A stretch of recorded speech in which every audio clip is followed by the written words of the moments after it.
They thought they could scare him. Fake HOA cops showed up, flashing phony badges, trying to force a black man out of his own home. But what they didn't know? 6 Navy SEALs were already inside, and when those doors opened, everything changed. For Jordan Matthews, his home wasn't just a house, it was a sanctuary. Nestled at the edge of a gated community, it was the first place he truly felt free. After years of serving overseas, Jordan, a retired veteran, wanted nothing more than peace. But what he got instead was a battle in his own neighborhood. The HOA had always had issues with him. They didn't like his flagpole in the yard. They didn't like his Jeep parked in the driveway. They didn't like him. But Jordan paid his dues, kept his yard immaculate, and followed every rule. Still, it wasn't enough.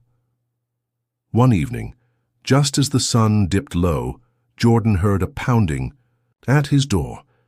When he opened it, 3 men in dark uniforms stood there, their shirts stitched with fake badges that looked official, at least to an untrained eye. But Jordan had served too long to be fooled. "We're with HOA enforcement," one of them barked. "You violated codes. You need to vacate this property immediately." Jordan narrowed his eyes. "HOA enforcement? There's no such thing. And this is my home. You don't belong here." But the men didn't back down. They puffed their chests, stepped closer, and one even reached for his holster, though the weapon looked suspiciously like a cheap replica. Neighbors peeked out from behind curtains as the shouting grew louder. The so-called HOA cops told Jordan he was being fined, that his property would be seized, and that if he didn't leave willingly, they would remove him by force. Jordan felt the familiar rush of adrenaline. He wasn't scared, he was calculating, and he wasn't alone. Inside his house, 6 of his closest brothers-in-arms were visiting that night. Not just veterans, Navy SEALs. Jordan crossed his arms. "You've got one chance," he told them. "Walk away now." The leader of the fake cops smirked. "Or, what?" That's when Jordan smiled, because he knew what was about to happen. The front door creaked open wider. Heavy boots echoed against the porch. One by one, 6 men emerged. Broad-shouldered, stone-faced, moving in perfect silent coordination. They weren't in uniform, but everything about them screamed military precision. The neighbors' jaws dropped. The fake HOA cops' confidence evaporated. Suddenly, the 3 men who had come to intimidate and looked very, very small. One of the SEALs stepped forward, his voice steady but sharp as a blade. "You're impersonating law enforcement. That's a federal crime. You've got about 10 seconds to drop the act before we make the call." The fake cops stammered, glancing at each other. Their hands shook. One tried to bluff, waving his fake badge again, but the SEAL snatched it from his grip, held it up to the porch light, and scoffed. "Cheap plastic. You're done." The neighborhood, once silent, now buzzed with whispers. Phones came out, recording every second. Karen, the HOA president, stood frozen on the sidewalk, her plan unraveling faster than she could blink. Because yes, it had been her idea. She had hired the imposters to scare Jordan out.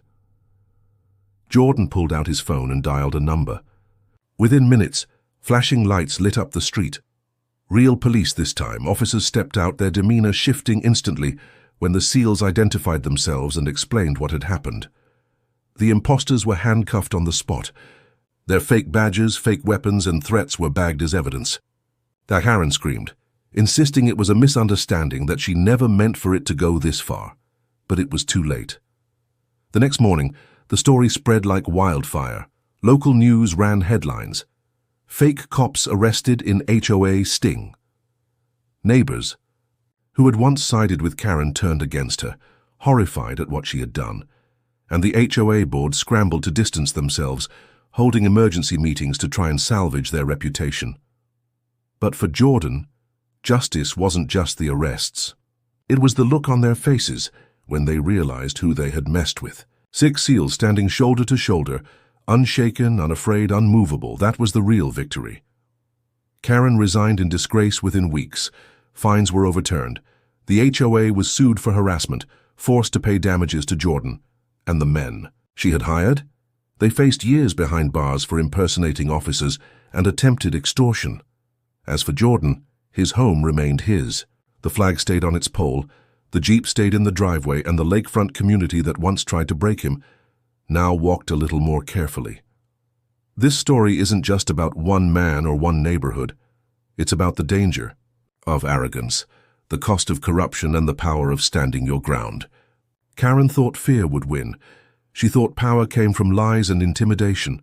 But in the end, she learned the hardest lesson of all. True strength doesn't need to shout.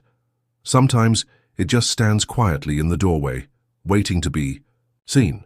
So the next time someone underestimates you, remember Jordan's story, because sometimes the people standing beside you are more powerful than anyone can imagine.